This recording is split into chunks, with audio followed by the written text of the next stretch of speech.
अल्हम्दुलिल्लाह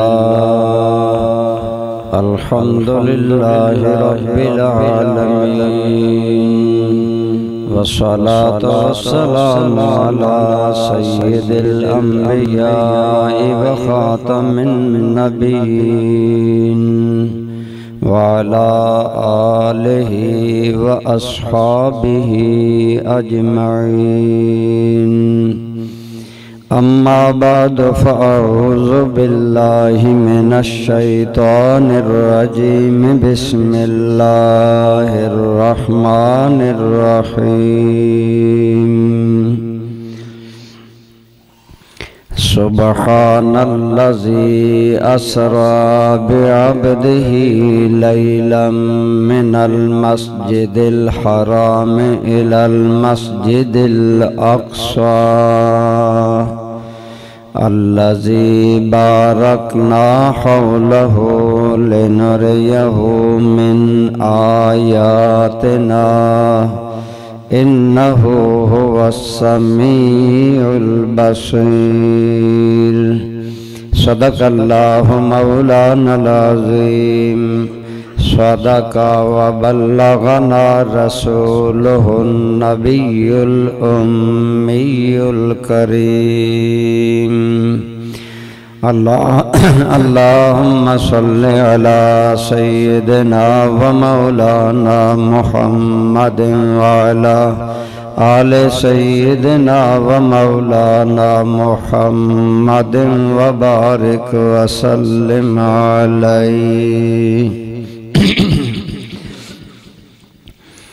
हम्द व सलात के बाद काबिल एहतराम बरादरान इस्लाम, गुज़श्ता जुमा मैंने मेराजुन नबी सल्लल्लाहु अलैहि वालैहि वसल्लम और इबादत खुदाबंदी के बारे में चंद बातें अर्ज़ की थीं। अल्लाह ताला फरमाते हैं, हमने अपने हबीब करीम सल्लल्लाहु अलैहि वालैहि वसल्लम को मेराज इसलिए कराई लेनुरियहु मिन आयातिना, ताकि हम अपने हबीब करीम सल्लल्लाहु अलैहि वसल्लम को अपनी कुछ निशानियां दिखाएं। अल्लाह ताला ने अपनी कुदरत की निशानियां दिखाई। मसलन जो अम्बिया जा चुके थे दुनिया से, उन्हें मस्जिद अक्सा में जमा करके हुजूर के पीछे नमाज पढ़वाई। ये अल्लाह की कुदरत है कि ये कैसे हुआ, लेकिन हुआ इसलिए कि आप सल्लल्लाहु अलैहि वसल्लम ने बयान फरमाया और हमारा आपके इरशाद पर ईमान है कि जो कुछ हुजूर ने फरमाया वो सच है। मेराजुन नबी सल्लल्लाहु अलैहि वालैहि वसल्लम में बाज़ निशानियों का ताल्लुक अल्लाह की अज़मत, अल्लाह की किब्रियाई और कुदरत के साथ था।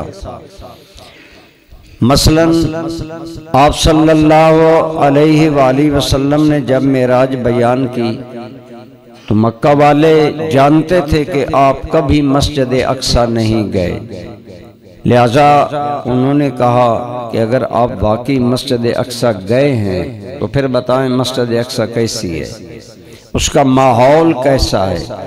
अब उन्हें पता था कि बज़ाहिर हुजूर कभी मस्जिद अक्सा नहीं गए। आप फरमाते हैं कि मेरे दिल में ख्याल गुजरा कि मैं तो अल्लाह की निशानियों के देखने में महव था, इन्होंने अगर सवाल किया तो क्या बनेगा। फरमाया मेरे ज़हन में ये ख्याल ही आया और उन्होंने सवाल किए तो अल्लाह ने मस्जिद अक्सा उठाकर मेरे सामने रख दी। वो सवाल करते गए और हुजूर जवाब देते गए, लाजवाब हो गए। ये अल्लाह की कुदरत की निशानी थी। इसी तरह अब चाहिए था वो मान जाते, लेकिन याद रखें इंसान की जिंदगी में मुश्किल मरहला किसी चीज को मानना होता है। हम बहुत सी चीजों को ऑलरेडी मान चुके हैं, इसलिए हम मेराज की तस्दीक कर लेते हैं, लेकिन ऐसी बात जो हमारे मिजाज के खिलाफ हो, फितरत के खिलाफ हो, वो इंसान मानने के लिए तैयार अमूमन नहीं होता। उन्होंने इनकार कर दिया। इसके बावजूद मस्जिद अक्सा का जो सवाल उन्होंने किया, हुजूर ने जवाब दे दिया सल्लल्लाहु अलैहि वसल्लम। उन्होंने कहा हमारे तो काफिले मस्जिद अक्सा की तरफ गए हैं ऊंटों के, क्या आपने कोई काफिला देखा? अब मेराज के साथ ऊंटों के काफिले का कोई ताल्लुक नहीं था, लेकिन अल्लाह ताला ने आपके दिल में डाला कि हबीब मेराज तुम करने का दावा खुद नहीं कर रहे कि मैंने मेराज किया है। सुबहान अल्लज़ी असरा बे अब्दिही, हम कह रहे हैं कि पाक है वो जात जो अपने बंदे को ले गई, ले हम गए हैं। आप फिक्र न करें, जो ये सवाल करें आप उसका जवाब देते चले। उन्होंने पूछा काफिले मिले? आपने फरमाया हाँ, एक वादी तनईम में मिला, एक मकाम जी तोवा पर मिला, एक फलां जगह मिला। आपने जगह भी बताई, ऊंटों की अलामतें भी बताई, निशान भी बताए। फरमाया अपने काफिले वालों से पूछ लेना, एक काफिले में उनके पानी, उनका पीने का पानी रखा हुआ था और वो पानी मैंने पिया है, उनसे वापसी पर पूछ लेना कि उस प्याले में पानी नहीं था। और आपने उन्हें निशानियां बताई, वो इसके बावजूद न माने तो उन्होंने कहा आप बताएं काफिले वापस कब आएंगे? अब इनका भी ताल्लुक बाजार मेराज से नहीं था, लेकिन आपने फरमाया जो मकाम जी तोवा पर मिला वो फलां वक्त आएगा, जो मकाम तनईम में मिला वो फलां, जो मकाम रोहा पर मिला वो फलां टाइम आएगा। जब वक्त आया तो जो जो वक्त रसूलुल्लाह ने इरशाद फरमाया ऐन उसी पर काफिले वापस आए। ये अल्लाह की कुदरत की दलील है। हज़रत शाह अब्दुल हक मुहद्दिस देलवी फरमाते हैं एक काफिले के बारे में आप सल्लल्लाहु अलैहि वसल्लम ने फरमाया ये काफिला बुध शाम गुरूब आफ्ताब से पहले आएगा। अब बुध आ गई, सूरज गुरूब होने के करीब हो गया, लेकिन काफिला नहीं आया। मुसलमान तशवीश में थे। बाद सहाबा ने कहा या रसूल अल्लाह सल्लल्लाहु अलैहि वसल्लम थोड़ा वक्त रह गया सूरज के गुरूब होने में और दूर तक काफिले के नामो निशान नहीं। आपने फरमाया गम न करो, सूरज गुरूब तब होगा जब काफिला आ जाएगा। वजह ये थी कि वमा यंतिकु अनिल हवा इन हुवा इल्ला वह्युन यूहा, आप खुद अपनी जबान से वक्त बयान नहीं कर रहे थे, अल्लाह के इरशाद पर कर रहे थे। और अल्लाह ताला ने ऐसा ही किया कि सूरज गुरूब होने से पहले काफिला नजर आ गया। तो बाज निशानियों का ताल्लुक अल्लाह ताला की कुदरत से था, बाज निशानियों का ताल्लुक हुजूर सल्लल्लाहु अलैहि वसल्लम की अजमत, शान, बुलंदी मकाम से था कि हजरत जिब्रील जैसा नूरी मलाइका का सिरदार सिदरा पर रुक गया और वो आंखों से देख रहे हैं कि मुस्तफ़ा सिदरा से आगे जा रहे हैं। ये हुजूर सल्लल्लाहु अलैहि वसल्लम की शान वाली बाज निशानियां थी जिनसे आप सल्लल्लाहु अलैहि वसल्लम की अजमत और शान आश्कारा होती थी। लेकिन बाज निशानियों का ताल्लुक आमाल से था। आपको सफरे मेराज में बाज आमाल के अंजाम दिखाए गए और इसलिए दिखाए गए कि आप वापस आकर उम्मत को बताएंगे तो उम्मत रूब अमल हो जाएगी, अच्छे आमाल करना शुरू कर देगी और बुरे आमाल से बचना शुरू कर देगी। आप सल्लल्लाहु अलैहि वसल्लम फरमाते हैं अगरचे वाक़या मेराज सारा मौजज़ा है और वो खिलाफ अकल होता है, जो अल्लाह की कुदरत से मुमकिन होता है। तो आपने देखा और फरमाते एक मकाम पर से मैं गुजरा तो मैंने देखा कि बाज लोग जमा हैं और उनके सरों में मलाइका पत्थर मार मार कर उनके सर जख्मी कर रहे हैं। उनके सर फूट जाते हैं, उनसे खून जारी हो जाता है और थोड़ी देर के लिए मलाइका रुकते हैं, उनके सर सही हो जाते हैं, मलाइका उन्हें दोबारा मारना शुरू कर देते हैं। मुझे बताया गया या रसूल अल्लाह, बोलिए सल्लल्लाहु अलैहि वसल्लम, आका ये आपकी उम्मत के उन लोगों का अंजाम है जो नमाजों से बेखबर रहते थे। नमाज का टाइम आया नहीं आया, इतनी दुनियावी जिंदगी मसरूफ कि नमाजों का ख्याल ही नहीं है, परवाह ही नहीं है। तो बेनमाजों के सर पत्थरों से फोड़े जा रहे हैं और फिर ठीक होते हैं और फिर दोबारा उन्हें ये सजा मिलती है। उलमा ने लिखा इस दिखाने से मकसूद ये था कि उन्हें अपनी छोड़ी हुई नमाजों की सजा या तो सारी मिलेगी या जब अल्लाह चाहेगा अपने फजल से उनका अजाब मुआफ फरमा देगा। इसी तरह फरमाया, मैं एक मकाम से गुजरा, वहां लोगों के बदन नंगे हैं, उनकी शर्म गाहों पर चीथड़े हैं और वो उनके होठ लंबे लंबे हैं और अपने होठों से वो शदीद खंजल जैसी कड़वी और पत्थर, कड़वी बूटियां और पत्थर खा रहे हैं। मुझे बताया गया, या रसूल अल्लाह सल्लल्लाहु अलैहि वसल्लम, ये आपकी उम्मत के उन लोगों का अंजाम है जो कि तौफीक होते हुए मालों से ज़कात नहीं देते थे। अल्लाह बहुत से लोगों को माले ज़कात यानी माल देता है लेकिन वो ज़कात से मारूम रहते हैं। इसी तरह फरमाया, मुझे एक मंजर दिखाया गया, बहुत बड़ा खून का तालाब है जिसमें एक आदमी गोता जन है और साथ ही उनके पेट बड़े हुए हैं और उनके पेट शीशों की तरह हैं और मैं देख रहा हूं कि उनके अंदर बिच्छू अजदहा उन्हें काटते हैं जिससे वो तड़प उठते हैं, तल मिला उठते हैं और उन्हें शदीद बार बार दर्द हो रहा है। मुझे बताया गया ये वो लोग हैं जो कि सूद खाया करते थे। इस तरह आपको बाज मनाजर दिखाए गए ऐसे कामों के अंजाम जो कि बुरे थे, ताकि आप सल्लल्लाहु अलैहि वसल्लम आकर जब उम्मत को आगाह फरमाएं तो उम्मत के लोग उनसे बच जाएं। आप फरमाते हैं, एक कौम के पास से मैं गुजरा, उनके हाथों के नाखन तांबे की तरह बड़े हुए हैं, बहुत बड़े हुए हैं और वो इस तरह अपने चेहरों पर मारते हैं और अपने चेहरों का गोश्त काट काट कर खुद ही अपना मुंह का गोश्त खा रहे हैं। ये कौन है? जवाब दिया गया, या रसूल अल्लाह सल्लल्लाहु अलैहि वसल्लम, ये लोग हैं जो दुनिया में अपने मुसलमान भाइयों की गीबत करते थे। आज हमारे आम लोग तो आम दरकिनार रहे ना, नेक और नमाजी लोग भी गीबत से नहीं बचते। कुरान करीम ने से बयान किया, वला यग़तब बादुकुम बादा, ऐ लोगों बाज लोगों की गीबत न किया करो। अयुहिब्बु अहदुकुम अन याकुल लहम अखीहि मैतन फकरहतुमू, क्या तुम पसंद करते हो कि तुम अपने मुर्दा भाई का गोश्त खाओ? क्या ये तुम्हें पसंद है? अगर पसंद नहीं तो फिर गीबत न करो।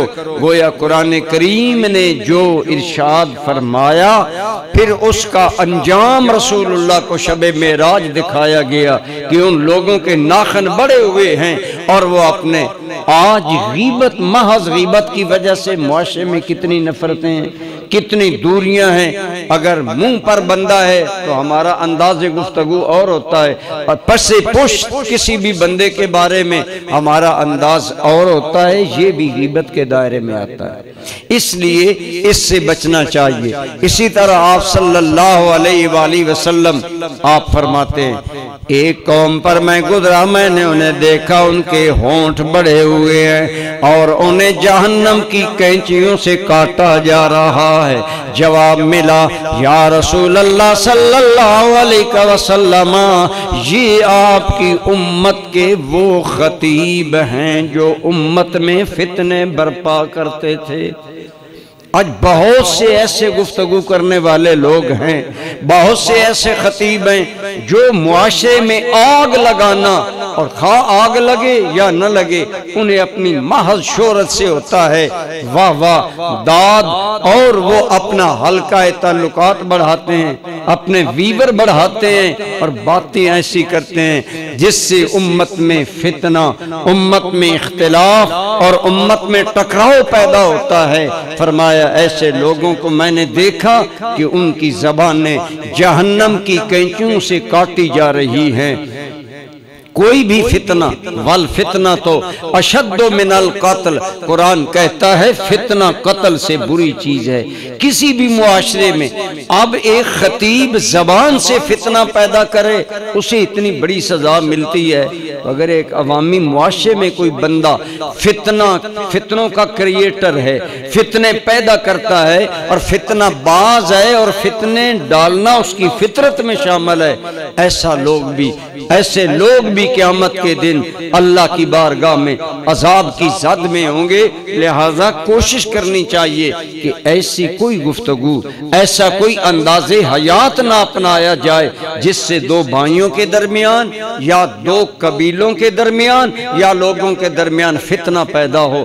फितना अल्लाह रसूल की बारगाह में इंतहाई पसंदीदा है और अमूमन ये मुनाफिकों की अलामत होती है कि वो जाहिर पर तो बात खुलकर नहीं कर सकते, लेकिन वो पसे पुष्ट या किसी भी अंदाज में फितना अंगेजी में बड़े माहिर होते हैं। इसी तरह आप सल्लल्लाहु ताला अलैहि वसल्लम आप फरमाते, मैंने देखा एक कौम पर गुजरा जिनके सामने बेहतरीन ताजा गोश्त पका हुआ है, लेकिन वो गोश्त नहीं खाते बल्कि साइड पर पड़ा हुआ थोड़ा सा गला सड़ा बदबूदार गोश्त खा रहे हैं। बताया गया या रसूल अल्लाह सल्लल्लाहु अलैहि वसल्लम, ये वो लोग हैं जो अपनी मनकूहा बीवियों की मौजूदगी के बावजूद हरामकारी करते थे, ज़नाकारी बदकारी इनका शियार था। आज इन्हें ये सजा दी जा रही है। इस तरह मुख्तलिफ आमाले कबीहा का अंजाम आपको दिखाया गया ताकि आप लोगों के सामने बयान करें। आप फरमाते, मैं एक पत्थर के पास से गुजरा, उस पत्थर का मुंह खुला, उससे एक बैल नमूदार हुआ। जब बैल निकला तो फिर वो पत्थर का मुंह सुकड़ गया। अब वो बैल उस सुराख से वापस जाना चाहता है पत्थर में, लेकिन एक पत्थर के अंदर जब उसका मुंह बंद हो जाए बैल कैसे जा सकता है।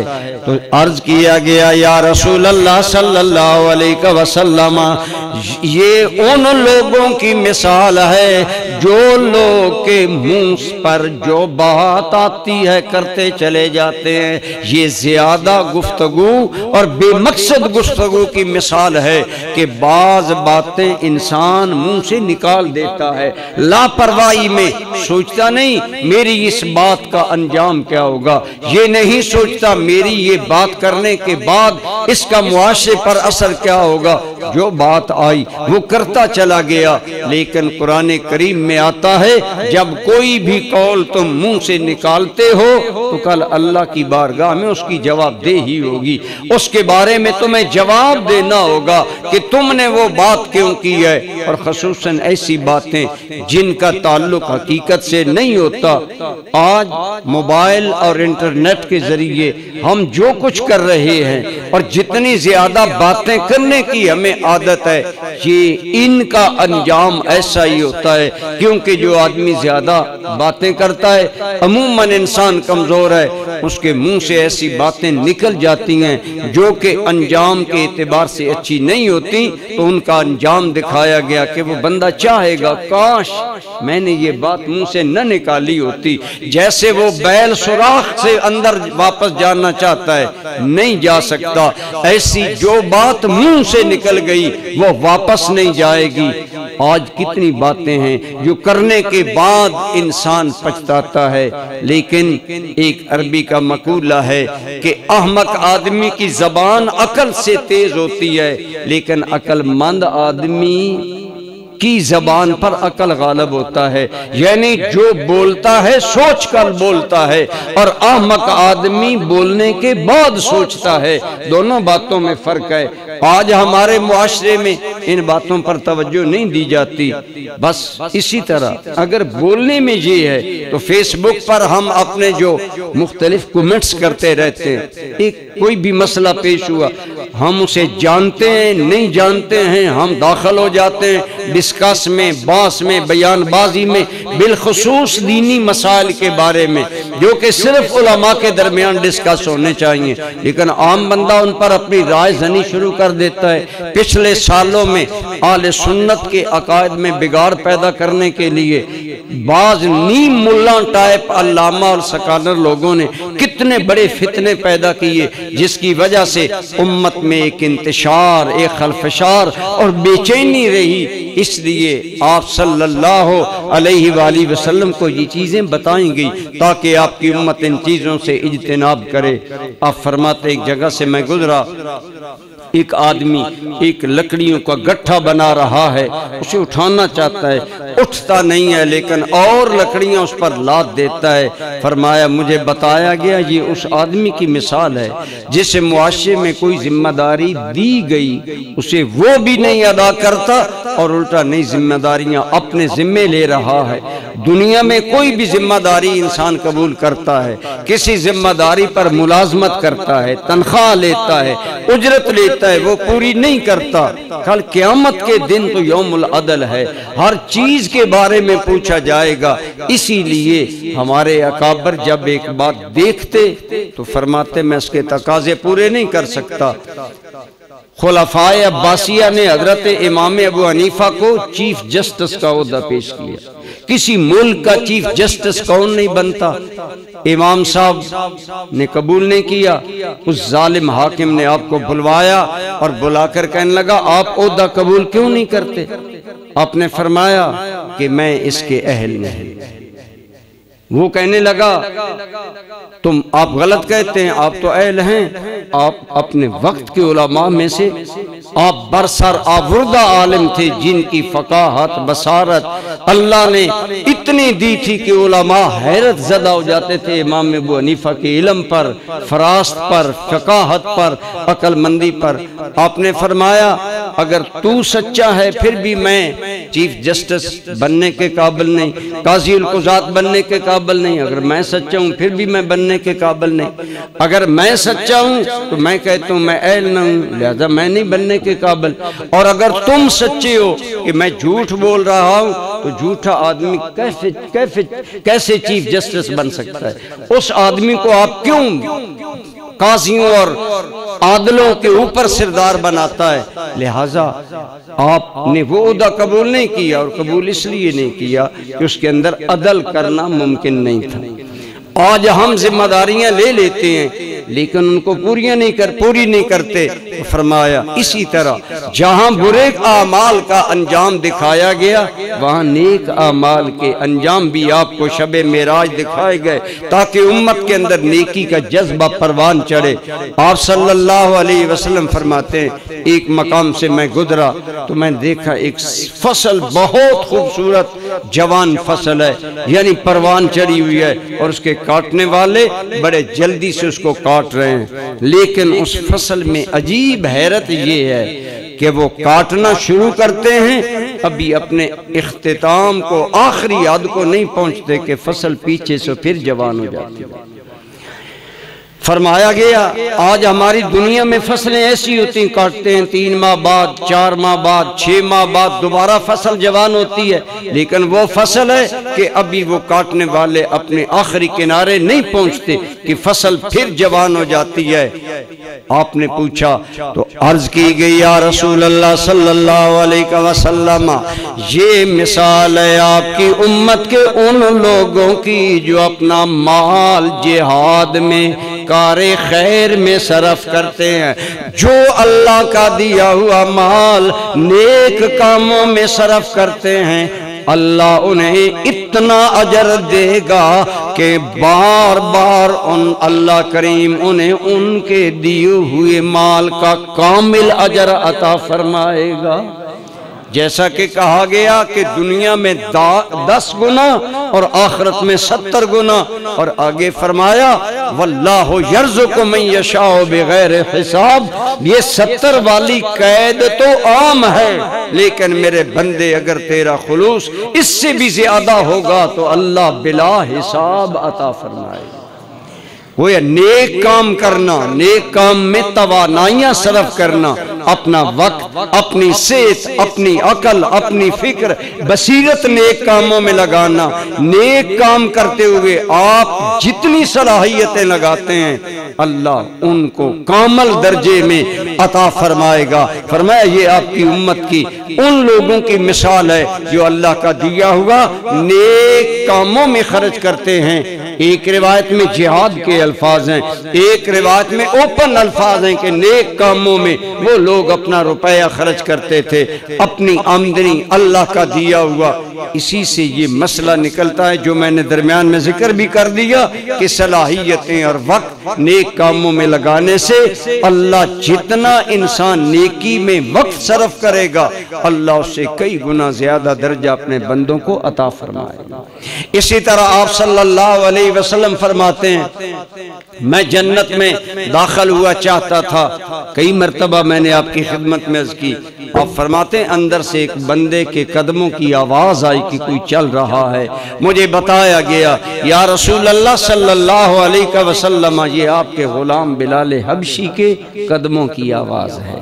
हजरत सैयदना बिलाल हबशी उनकी बड़ी कुर्बानियां हैं इस्लाम के लिए और बड़ा सरकार से इश्क और मोहब्बत बेइंतहा था।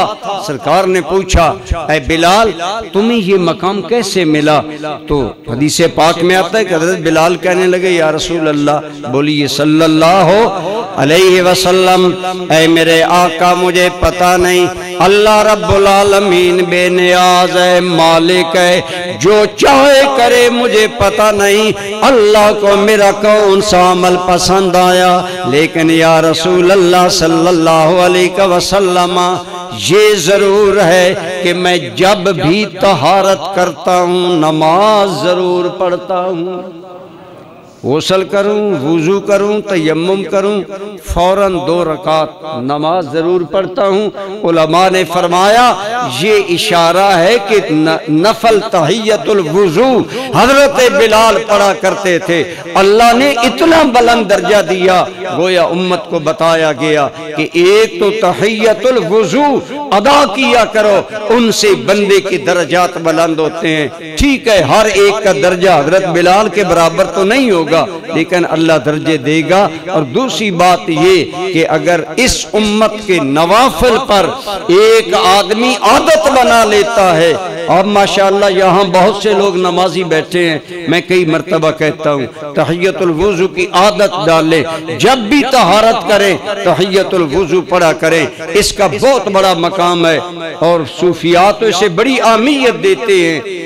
लेकिन एक इससे ये भी कि अगर इस उम्मत के फराइज पर दवाम इख्तियार करने वालों का ये मकाम है तो फराइज पर दवाम इख्तियार करने वालों का मकाम क्या होगा। इसी तरह आपने हजरत उमर का मकाम देखा। आप फरमाते एक महल मैंने देखा जिसके अंदर मोती लगे हुए हैं और बेहतरीन और उसकी अंदर नहर है और नहर पर एक हूर वुजू कर रही है। फरमाया इतना प्यारा था कि मेरा जी चाहा कि मैं इस महल के अंदर चला जाऊं, लेकिन उस महल के बाहर लिखा हुआ था कि ये दारे उमर है, हजरत उमर का घर है। तो आपने हजरत उमर को बताया ना जब आकर कि ऐ उमर हमने तेरा घर जन्नत में देखा है, वो ऐसा है ऐसा है, लेकिन मैं उसके अंदर नहीं गया क्योंकि मैं जानता हूँ। अगली बात बड़ी काबिल गौर है। आपने फरमाया मैं जानता हूँ तू गैरतमंद आदमी है इसलिए मैं अंदर नहीं गया। तो हजरत उमर की आंखों में बेसाख्ता आंसू आ गए और रोकर कहने लगे हाल आना अगीरो अलैका या रसूल अल्लाह, आका क्या मैं हुजूर पर गैरत करता जिनके सदके अल्लाह ने ये सारे करम फरमाए। इस तरह आपको मुख्तलिफ चीजें दिखाएंगी। ले नूर यहू मिन आयातिना, हमने मेराज इसलिए हबीब करीम सल्लल्लाहु अलैहि वसल्लम को करवाई ताकि आप अल्लाह की निशानियां देखें, लोगों के सामने बयान करें, ताकि उसके मुताबिक दुआ है अल्लाह इन चीजों को सामने रख कर हमें आमाले खैर अपनाने की तौफीक अता फरमाए और आमाले शर से बचने की तौफीक अता फरमाए।